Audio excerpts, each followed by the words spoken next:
자, 이제 하나씩 볼 텐데, 자, 이 브레인스토밍하고 델파이 기법은 굉장히 많이 나오는 주제여서 잘 알아두시고, 이것도 나름 이제, 이거는 좀 느낌이 와요. 브레인이 무슨 말이지?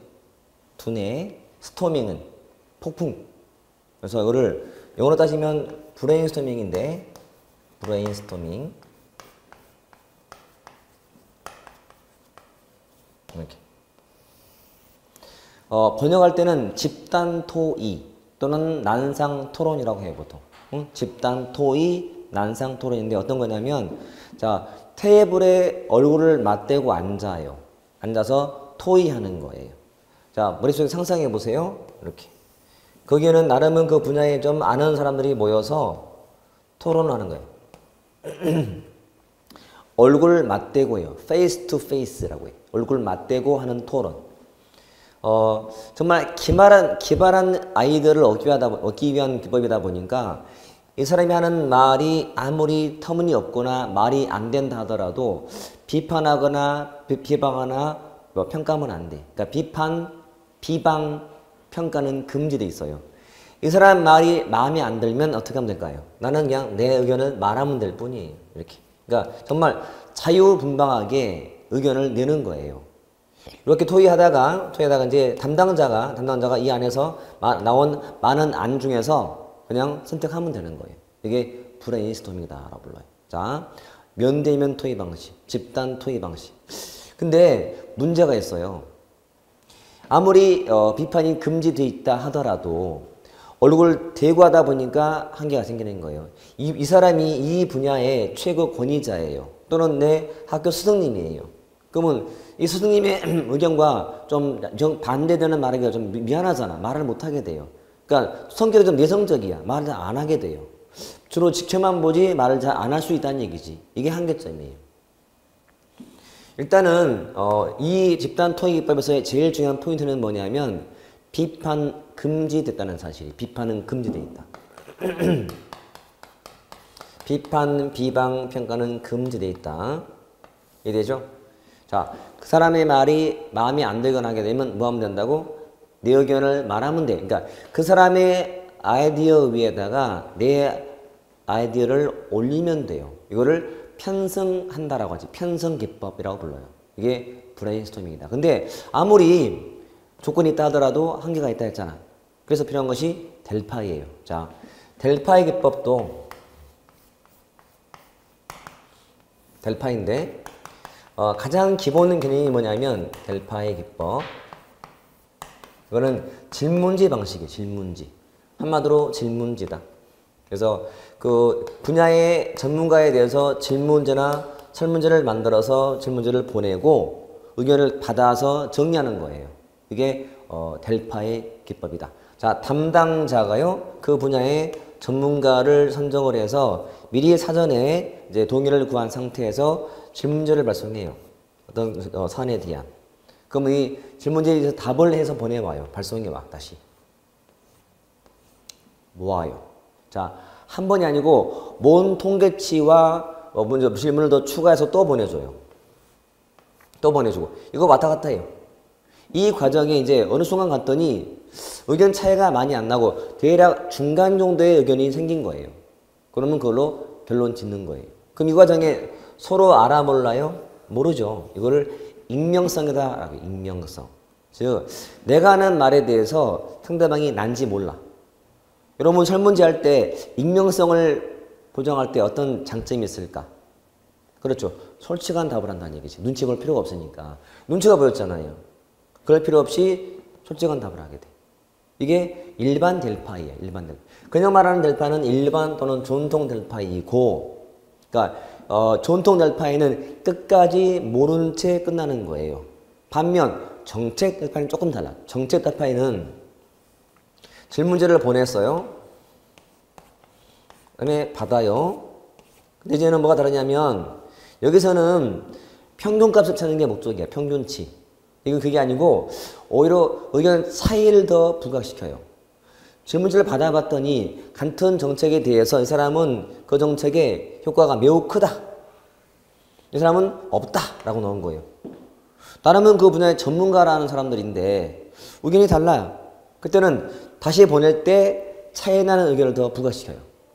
그러니까 서로 받아보면 이거 봐라. 나랑 아주 다른 사람이 있네? 이래서 의견을 더 보충해서 또 보내와요. 이 과정을 반복하다가 끝까지 이 두 사람의 의견 차이가 안 좁혀져. 그때는 봐. 초기에는 익명성이 유지되다가 끝까지 정제만 되고 하면 그때는 볼 수 있어요. 이거를 선택적 익명이라고 불러요. 이랬나? 선택적 익명. 자, 요 정책 델파이는 이게 정책 델파이니까 이거는 특징이 이게 선택적이다. 익명성이. 선택적 익명성. 이렇게. 그러니까 끝까지 익명성이 보장된다 안 된다? 안 된다. 그 문제가 쟁점화 되면 만날 수 있다는 거지. 의견의 차이, 의견의 차이라든지 또는 오히려 갈등을 조장을 해요. 그래서 쟁점을 시키기 위해서 하는 거예요. 이런 반대로 평균치, 중간을 찾는 것이고 이게 일반 델파이랑 차이점. 일반 델파이, 정책 델파이 이렇게 보시면 돼요. 되게 재밌죠, 여러분. 자, 여러분이 담당자가 됐어요. 과장님이 그 문제에 대해서 대안을 찾아오래요. 대안을 찾아봤어요. 그러면 여러 대안을 두고서 질문지를 보내. 미리 조사해야지. 어떤 대학에 어떤 교수가 전문가다. 어디 연구원에 누가 전문가다. 그러면 동의구에서 보내. 답을 받아. 정리해. 또 보내. 받아. 왔다 갔다 큰 차이 없네? 종합. 정리. 끝. 이게 일반 델파이. 여러분 정책 관련된. 그래서 보내. 차이가 생겼어. 부각시켜. 싸움 붙여.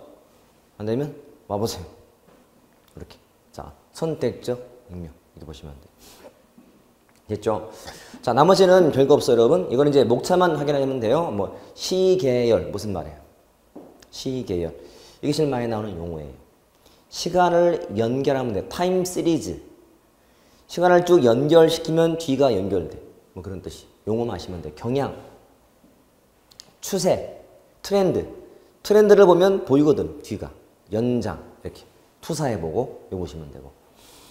뭐 선형객 등은요 좀 어려워서 지금은 목차만 이렇게 나와요. 수임에서.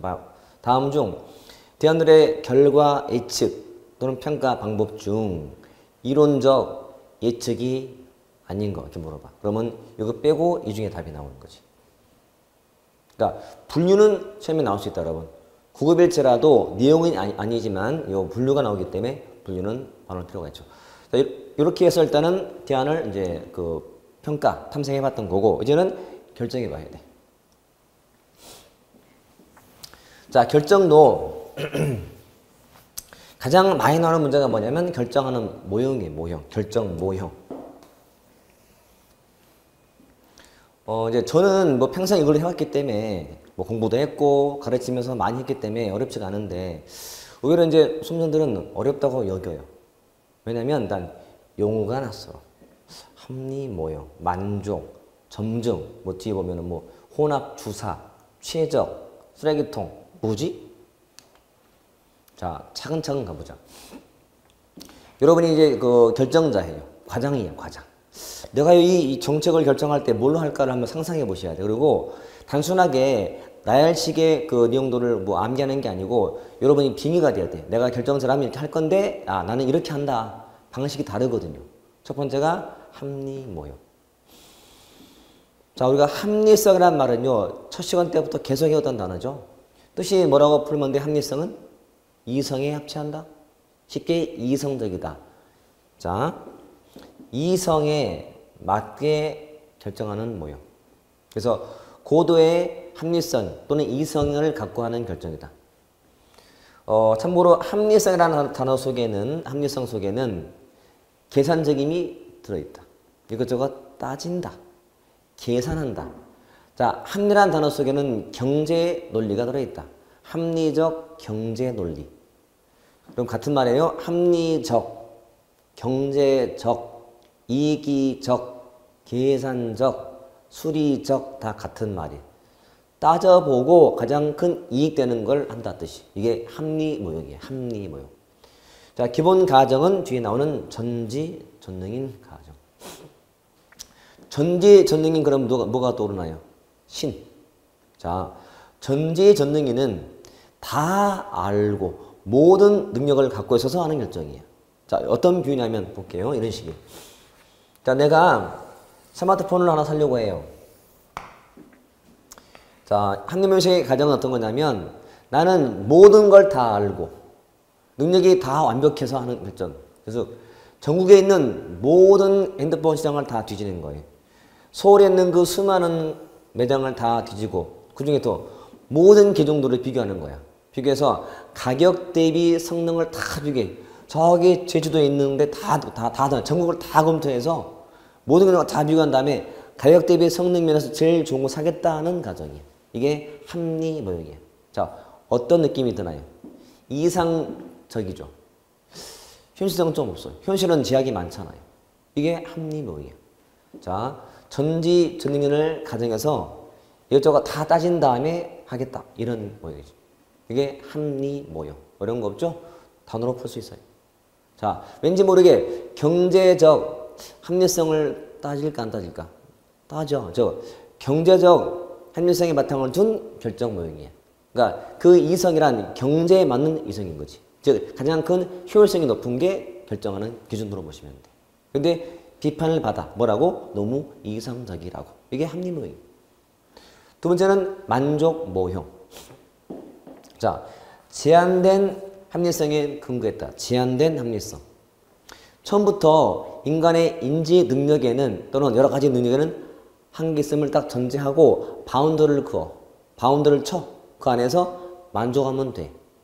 자, 내가 언제 다 뒤져 제주까지 시간도 없는데 서울 너무 넓어요. 그렇죠? 강남도 너무 지역이 많아요. 그래서 강남의 지하 매장 중 몇 개만 골라. 제한을 시켜.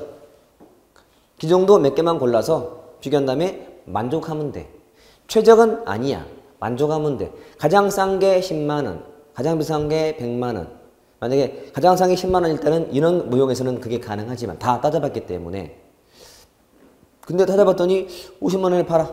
만족해. 사는 거지. 만족 모형. 이해됐나요? 용어를 잘 봐놓자. 합리 모형에서는요. 경제인을 가정한다. 경제인.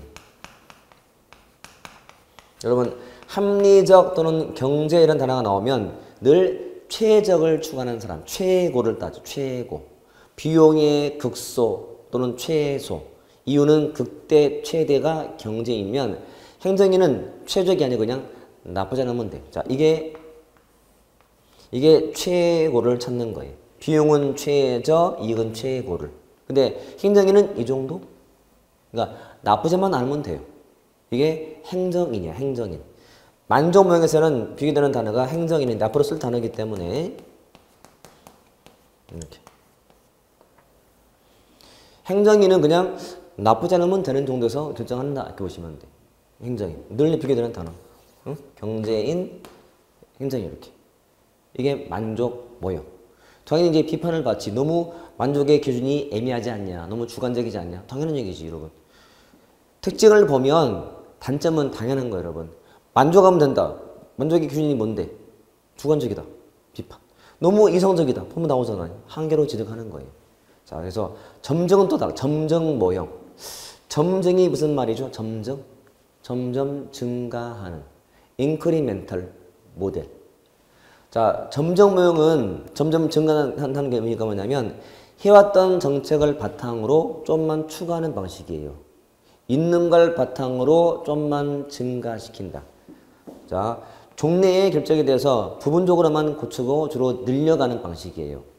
다른 말로 현존 정책에다가 여기다가 자 플러스 마이너스 알파식 결정이 해왔던 정책을 바탕으로 해서 거기다가 좀만 주로 늘어나는 방식이에요. 점증. 점감이 아니고 점점 증가하는 모형. 자, 이거 참고로 봐두시면 자 있는 걸 바탕으로 해서 이거는 많이 안 건드려요. 해왔던 거는 안 건드려. 다른 말로 기득권을 인정해줘. 거기다가 플러스 마이너스 알파인데 마이너스라는 것은 해오던 사업 중에서 끝난 건 빠져. 하지만 해오던 사업은 그대로 둬. 그리고 좀만 추가해가는 방식. 이게 점증 모형. 자, 그럼 이거 안다면 질문. 변화의 폭이 커요, 작아요? 작아요. 좋게 말하면 안정감이 있고 나쁘게 볼 때는 개혁이 안 되고 기득권주의가 돼. 기득권을 중시해버리면 쇄신은 안 되는 거잖아요. 그렇죠? 이거는 이게 점증 이게 현실적인 뭐예요? 현실. 여러분 정부가 하는 결정 어떻게 하는 거예요? 정부는 주로 해오던 정책을 바탕으로 좀씩 추구하는 거거든요. 이게 현실적인 뭐예요? 이상적, 현실적. 너무 보수적이 돼. 보수. 큰 변화가 없어. 그러니까 요 둘은 늘 비판을 받기도 해요. 너무 이상적이요, 너무 보수적이다. 이런 비판. 이게 점증 모형. 저는 정말 평생을 학만해 왔지만 저는 할 때마다 재밌어요. 왜냐면 그 말이 막 볼 때마다 설명을 하고 있지만 제 머릿속에는 막 여러 가지가 막 같이 떠오르면서 아 그렇지 이러니까 이렇게 하고 있지 막 보이거든요. 그런 식이야. 그러니까 단어를 보면 다 답이 보여. 이게 합리, 만족, 점점 이 세 가지가 가장 기본 모형이고요. 그 다음은 혼합 주사 모형. 혼합했다. 믹스드 주사는 탐색과 같은 말이야. 혼합 탐색 모형. 혼합 주사 모형. 스캐닝. 찾는다. 믹스드 스캐닝 모델이라고 불러요. 그러니까 뭐를 짬뽕해 놨지. 뭐를 짬뽕했어요? 합리 모형하고 점증을 짬뽕했어요. 중요해요. 자, 그냥 짧게 합점. 앞에 우리가 합리, 만족, 점증을 배웠지만 합리와 만족을 합한 게 아니고 합리와 점증을 합한 거예요. 점증을. 그냥 합점. 합점. 합격 점수. 합점. 그럽니다. 합점. 자, 그러면 자, 우리 합리모형을 부르는 또 다른 말이 있어요. 그 근본 결정. 즉 뿌리 근자예요. 뿌리식 접근이고요. 점증 모형은 약간 지엽적인 가지식 접근. 브랜치 메서드예요. 가지식 접근. 잘 보면 이게 큰 뿌리고 큰 줄기에 여기 있다면 자, 합리 모형은 뿌리부터 큰 줄기, 작은 줄기를 다 보고해요. 이게 합리 논리야. 그러니까 포괄적이죠. 느낌 와야 돼. 포괄적이다. 포괄적이다. 또는 총체적이다라고 해. 그러니까 뿌리까지 검토하는 거야. 다.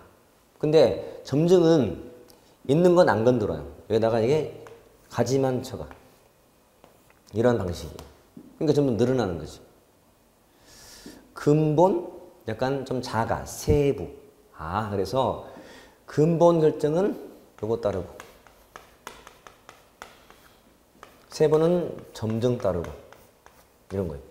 그러니까 큰 그림, 요즘 말하는 빅피처는 합리로 따져보고 들어가서는 좀 조정돼보고 뭐 이런 거예요. 이게 합리와 점증이다. 이해되죠? 혼합, 합쳤다.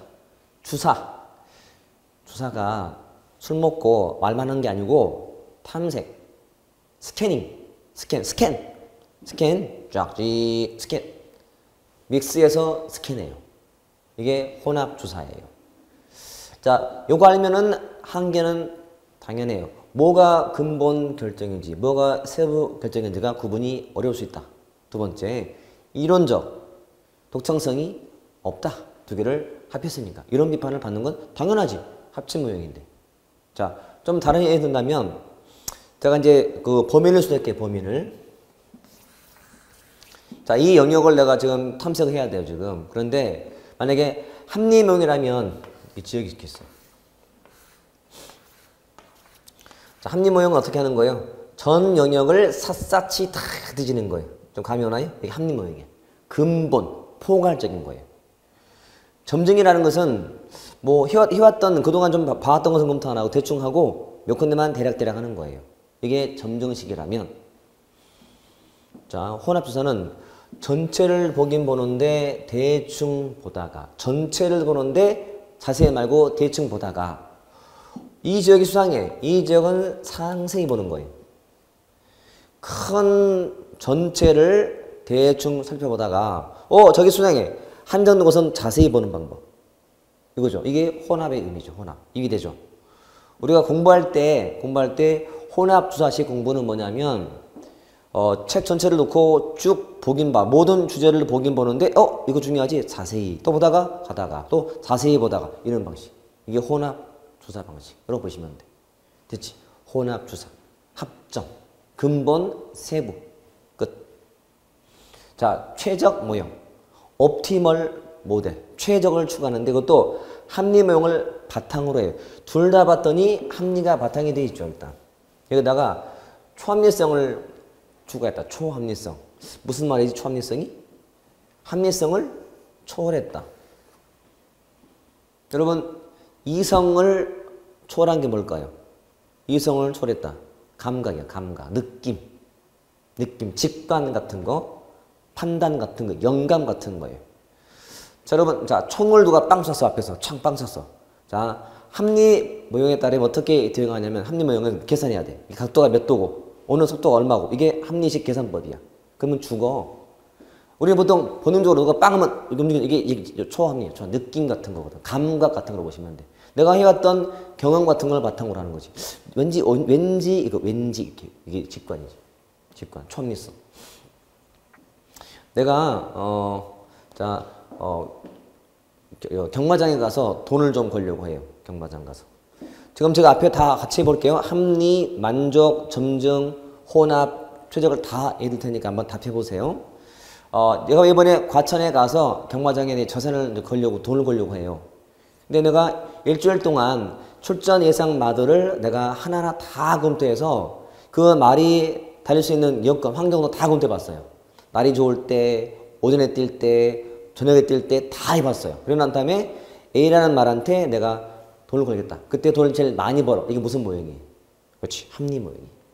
다 분석해서 계산해서 최적을 찾는 거거든. 근데 내가 바빠서 다 할 시간이 없어요. 그래서 그냥 대충 몇 개 말만 골라보다가 점랑한 정도 되면 손해는 안 볼 것 같아. 이게 무슨 모형이야? 만족 모형이야. 그러니까 최대 버는 것은 내가 뭐 1,000만 원 버는 거야. 근데 한 100만 원 벌고도 난 좋아요. 이게 바로 만족 모형이에요. 됐죠? 그 다음에 세 번째 이런 거지. 점정 모형은 내가 그동안 걸어봤던 말이 있어. 그런 말 검토 잘 안 해. 조금만 대충 보다가 이번에 새롭게 들어온 말이 있어. 그것만 또 대략 보다가 하는 방식. 이런 방식이 점정 방식이야.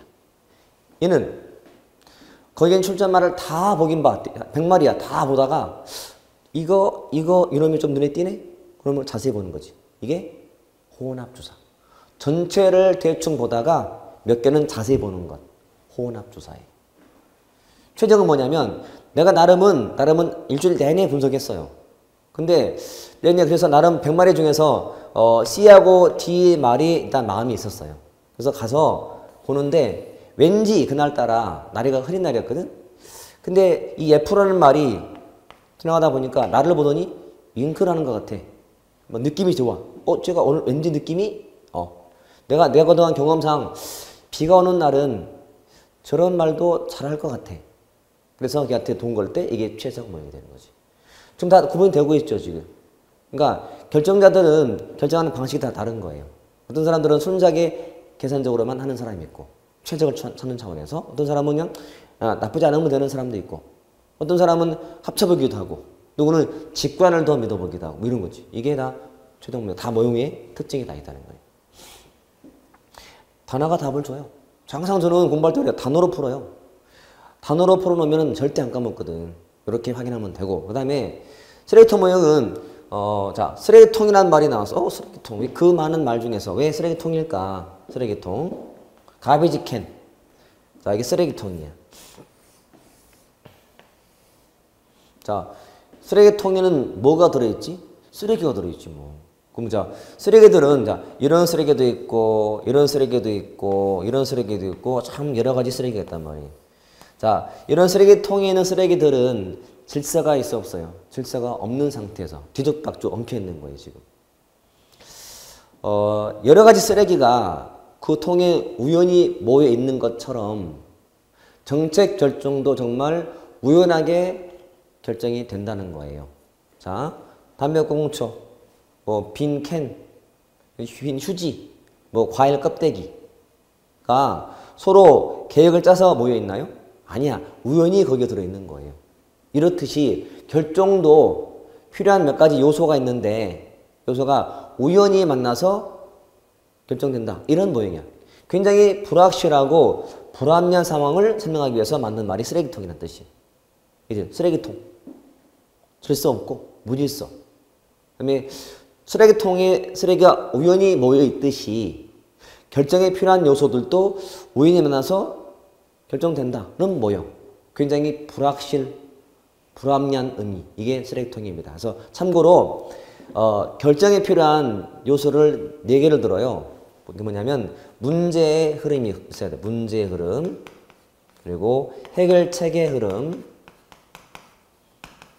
그리고 참여자의 흐름. 그리고 선택 기회의 흐름. 자, 요 4가지가 이 모형에서 말하는 4가지 흐름이에요. 이 4가지가 모여야 결정이 되는 거예요. 근데 그 모이는 것이 계획적이지 않고 어떻게 우연하게 만났을 때라는 뜻이. 이게 쓰레기통 모형의 핵심이다. 참 재밌죠. 참 만든 사람도 대단한 것 같아. 이거 어떻게 많이 붙였을까? 쓰레기통이라고. 이렇게 잘 보시면 돼. 이제 더 있어 사실은 뭐 회사 모형도 있을 거고. 회사 모형, 사이버네틱스 모형, 앨리스 모형 같은 게 막 나와요. 이건 나중에 또 하면 돼. 하지만 자, 지금 봤던 이 모형들은 단독 문제도 나오지만 주로 복합으로 나오기 때문에 나중에 더 해놓으시면 다 해놓으셔야 되고 다 풀 수 있어요. 그리고 그동안 쌓인 문제가 되게 많아요. 제 기억에는 이 정책 결정 모형의 문제만 다 모아도 한 70문제가 넘을 것 같아요. 그만큼 많이 나왔던 거지. 나올 때마다 어떤 것은 많이 반복돼 지문이. 그러니까 사실은 문제가 많이 나왔기 때문에 공부하기가 되게 쉬운 편이에요. 이쪽은. 처음이라서 어려워 보일 뿐이지 쉽다. 그래서 나중에 제가 필요할 때는 우리 지금 제가 이번 주부터 제가 자료 게시판에 이제 자료 올릴 텐데 그 자료는 제가 나름은 체계적으로 올릴 거고요. 제가 필요할 때 나중에 제가 따로 강의하거나 아니면 자료 특별 자료 올릴 때 그때 제가 한번 소개할게요. 제가 그냥 갖고 있는 문제 다 풀게요. 기출문제. 어떤 주제는 한 주제가 기출된 문제가 100개가 넘어요. 그동안 제가 가져왔던 기출문제 다 누적하면 100개가 넘어. 그 문제가 있고 거기에 답이 있어. 그 문제 풀고 답 확인하면 돼. 해설은 없어. 해설은 본인이 공부해 보셔야 돼. 안 되면 질문하시고 아니면 모여서 같이 만남 자리에서 질문하면 되고 이런 자리 제가 만들 거예요. 그래서 제가 일단은 그 뜻이 있는 곳에 길이 있다 했죠. 그래서 관심을 가지고 자꾸 보는 사람들은 그만큼의 혜택을 가게 하고 싶어요. 그래서 늘 관심을 가지고 늘 댓글도 잘 달고 그다음에 질문도 많이 하고 그다음에 제가 갑자기 지금 모임자가 지냈을 때 오는 분들은 그냥 혜택을 줘야지. 예. 필요하다면 제가 뭐 개인이 원하고 정말 급하다면 선생님 정말 뭐 엑기스 같은 자료 없나요? 줘야지. 제가 옛날에 그 공무원들 지도할 때가 있었거든요. 단체를 앉혀놓고서 주말에. 근데 그때도 그 어떤 한 분이 조용히 좀 보지. 그래서 만났어요. 만났는데 하시는 말씀이 그때 처음 들은 얘기예요. 교수님 엑기스 있죠? 엑기스 좀 달래. 엑기스. 그분은 공부를 되게 많이 했는데 마음만큼 성적이 안 올라. 시험은 다가와. 그러니까 저한테 정말 중요한 정리된 자료가 없냐는 거야. 있지 왜 없겠어요. 근데 그만 주면은 이게 공정하지 않잖아요. 그래서 아이 그렇게 생각하지 마시고 그냥 수업 잘 듣고 공부하시라고 이렇게 설득했는데 그런 분이 꼭 있는 것 같아요. 근데 기본은 해놔야 주는 자료가 도움되는 거거든요. 여러분도 먼저 시도하고 그다음에 문제 풀어보고 다 비교해 본 다음에 도저히 이해가 안 된다 하는 것들만 나중에 가져오셔야 해요. 그러면 제가 앉혀놓고 여러분 다 강의해 줄 테니까. 이렇게. 자, 이게 일단 결정 보여야겠다. 자, 정책이 결정됐다. 이제 뭐 해야 될까요? 집행을 해야 돼. 집행이다. 자, 집행이란 결정된 내용을 실천에 옮기는 과정이 일단 집행의 뜻이고 뭐 별거 없죠. 제가 딱 특별히 강조 안 하는 것들은 이 집행의 개념은 잘 안 나와요. 근데 몇 가지는 개념을 알아야 풀리는 게 있어요. 그건 제가 따로 강조할 거예요. 그러니까 개념만 가지고도 밑에가 다 풀리는 게 있고 이러면 개념 자체가 아예 의미가 없는 게 있어요. 그냥 말 그대로 풀리면 정책을 실행한다. 끝. 근데 집행하는 것은 방법이 있어요. 여기처럼. 하향식, 상향식. 이렇게. 자, 하향, 상향.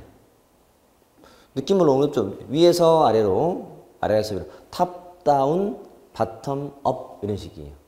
그리고 집행의 형태가 나올 거고. 자, 중에서 이제 하나씩 봐보자면, 자, 하향식은 뭐냐면, 자, 결정의 결과물인 어떤 목표를 달성해 가는 그 과정을 지평으로 봐. 목표가 이미 정해져 있어요. 아래서 그냥 하면 된다는 거지. 이게 하향식이에요. 하향식.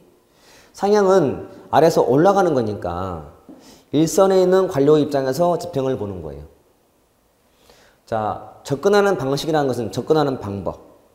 일종의 관점이야, 관점. 자, 접근하는 방법. 여러분이 좋아하는 이성이 앞에 있다. 우리 여학생이 봤을 때, 저 남학생은 되게 마음에 들어요, 남성이. 그래서 접근하고 싶어요. 그때 다 다르잖아요. 어떤 사람은 직접 가서 나랑 사귀읍시다. 그런 사람도 있고요. 어떤 사람은 누굴 통해서 이렇게 하는 사람도 있고요. 누구는 편지를 막 보는 게 나오고 할 거 아니야. 다 달라요. 그러니까 이것도 학문도 접근 방식이 다 달라요. 어떤 사람은 막 이렇게 즉흥으로 하는 사람도 있고 바로 위에서 아래로. 어떤 사람은 뭐 재량을 조사하는 경우도 있고 뭐 그렇단 말이지. 이게 접근 방식이야. 그러면 자, 하향식 또는 하향적 접근, 하향. 그다음에 상향식이 있다. 상향적 접근. 위에서 내려와요. 아래에서 올라가는 방식 이렇게. 질문해 볼게요. 자, 단어만 풀어주시면 돼요. 자, 둘 중에서 어떤 게 약간 고전적인 방식 같아요. 고전적. 다른 말로 고전적이에요. 고전적 접근 방식. 이쪽은 현대적이고. 자, 고전이란 말과 현대란 말은요, 우리가 분류할 때 되게 많이 등장해요. 그러니까 쉽게 말하면 옛날 방식, 요즘 방식. 자, 옛날이라는 의미는 상황이 많이 안 변했어요. 지금은 하루가 다르게 변해요. 워낙 급 변하는 상황이다 보니까.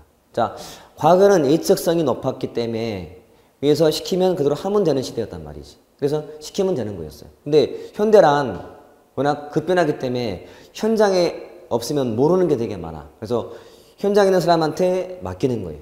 그래서 기본적인 관점이 아래에 있다고 보시면 돼요. 아래에서 올라가는 거니까. 그러니까 이게 정책 결정자 관점이고, 자, 결정자 관점에서 보는 거고, 이놈은 일선 관료에서 보는 거예요. 일선 관료의 관점이다. 이해되죠? 일선에 있는, 저 길바닥에 있는, 그러니까 시민과 직접 접촉하는 사람들이 일선 관료거든요. 이것도 단독시험에 나와요. 일선 관료란 말도. 가장 중요한 개념은 대민 업무하는 사람들 또는 대면 접촉하는 사람들. 자, 업무 상황이 대민이에요. 대면이에요. 국민과 직접 접하고 하는 사람들이요. 경찰들, 소방관들, 사회복지사, 우리 구청이나 주민센터에 있는 창구 직원들 있죠? 이게 다 일선 관료들이에요. 일선 관료들. 자, 그러면 자, 결정자가 보는 관점인 하향식은 거시, 미시, 무슨 접근일까요? 거시는 큰 거고 미시는 작은 건데 이게 거시적이지. 전중 여러분한테 이걸 이해하라고 여러 가지 말을 좀 쓰는 거예요. 자, 이놈은 미시적이다. 이해됐나요? 자, 쉽게 말하면 장관이 보는 관점은 크게만 봐요. 근데 현장에 있는 대민 업무하는 사람들은요, 자세히 볼 수 있어요. 자세히 현장에서 보기 때문에. 이게 미시고 상향이에요. 공식처럼 앞으로 거시는 하향이요, 미시는 상향이라고 보시면 돼요. 많이 쓰는 단어거든, 이게. 거시, 이게 하향. 미시는 자세히인데 작게 보는 건데 이게 상향이라고 보시면 돼요. 이렇게. 자, 어디가 정형적, 어디가 적응적일까요? 이게 정형적이고, 그러면 적응적이다라고 해요. 이렇게. 그러니까 처음부터 이렇게 형태가 정해져 있어요. 그러니까 시키면 하면 되는 거예요. 이놈은 적응해야 돼. 그때그때 상황에 적응해야 돼. 그러면 둘 중에서 어디가 집행자한테 재량이 많을까요? 얘가 많은 거지. 현장은 예측이 안 될 때가 많거든. 그래서 이게 더 재량이 많은. 일선 관료는 특징 중 하나가 재량이 많다는 거예요. 재량이 크거나 많다 보시면 돼. 이렇게. 중요한 특징이거든, 이게. 중요한 특징. 이게 하향과 상향의 기본이다 보시면 돼. 이렇게. 원래 이 주제는요, 굉장히 커서 실제로 우리 행정고시 2차 시험에서는요, 단골 문제예요. 그러니까 막 써라요. 다음 주에 하향식, 서양식 조건을 써봐라 이렇게 나와요. 그럼 이거 써야 되거든. 이런 말 다 들어가야 돼요. 그러면 과락이야, 과락. 이렇게. 그만큼 의미 있다. 그러니까 행정학을 전공하는 교수님들은 다 알고 중시하기 때문에 항상 문제에 등장해요. 근데 그거는 암기할 게 없어요. 그냥 보면 알만한 것들이지. 됐죠? 이게 하향과 상해의 접근 방식이었다. 그 다음에 이제 결정자, 이제 모형이 나올 거예요. 모형이. 자, 집행 유형해가지고, 고전적 기술자, 지시적 위임형, 협상형, 재량적 실험가형, 관료적 기업가형. 어려운 말은 없어요. 고전, 기술자, 지시, 위임, 협상, 재량, 실험가, 관료, 기업가. 참고로 내려올수록 집행자의 재량은 더 커져요. 우리 행정학을 공부하는 수험생 치고 이렇게 안 한 사람은 없어요. 앞에 따서 암기할게요. 고지협재관이라고. 고지협재관 이렇게. 고지협재관. 됐죠? 고지협재관. 점점 집행자의 재량이 커지는 거예요. 그럼 자, 느낌상 고전적 기술자들은 재량이 많았을까요? 적었을까요? 적었어요. 자, 고등기 때는 재량이 적어요. 이때가 큰 거지. 그러니까 이때는 정책의 과정을 결정자가 주로 지배하고 집행자는 시키면 하면 돼요. 그런 입장이 이쪽 입장이었어요. 대신 기술자이기 때문에 기술적인 권한을 줘요. 이런 식이에요. 결정자가 목표를 정하고 집행자는 그냥 기술적인 권한만 받아요. 기술자니까. 이해되죠? 그러니까 정책의 전 과정을 누가 지배한다? 결정자가 지배한다 보시면 돼.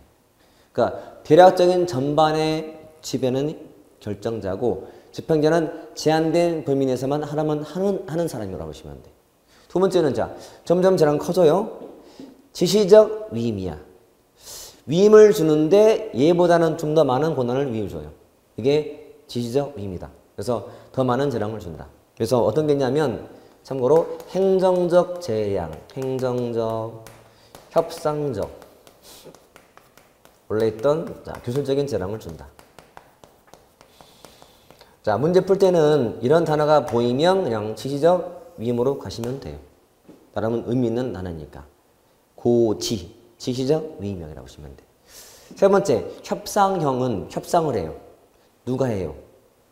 결정자와 집행자가 협상을 봐야 돼. 뭔가 의견이 안 맞는 거예요. 그래서 결정자하고 집행자가 목표하고 수단에 대해서 합의가 안 돼 있어 지금. 여기서는 그냥 결정자가 정해서 주면 뭐 하면 돼? 그냥 하면 돼. 충실히 집행하면 돼요. 이놈은 합의가 돼서 의견이 없어요. 그냥 재량만 더 줄 뿐이야. 근데 이제는 부딪히게 돼. 결정자가 이거 했더니 아닌 것 같은데요? 이런 식이야 이게. 말이 많아져. 뭐 권한이 더 있는 거지 권한이. 협상형. 물어보시면 돼. 그 다음에 재량적 실험가. 실험가. 재량도 많아 보여. 자, 집행자한테 광범위한 재량을 주는 거예요. 더 넓은 재량을 줘요. 참고로 자 여기서는 결정자가 일반적, 추상적 목표까지만 가지고 있는 거예요. 일반적, 추상적 목표만 가지고 있고 한마디로 의식만 하고 있어. 뭔가를 해야 되는 데까지만 알고 있지 나머지를 못해. 능력이 부족해요. 그래서 집행자한테 주는 거예요. 재량껏 맡겨보는 거지. 이게 재량적 실험가형. 자, 관료적 기업가형은 집행자가 지배하는 거예요. 전 과정을. 그러니까 정책 목표도 누가 정해?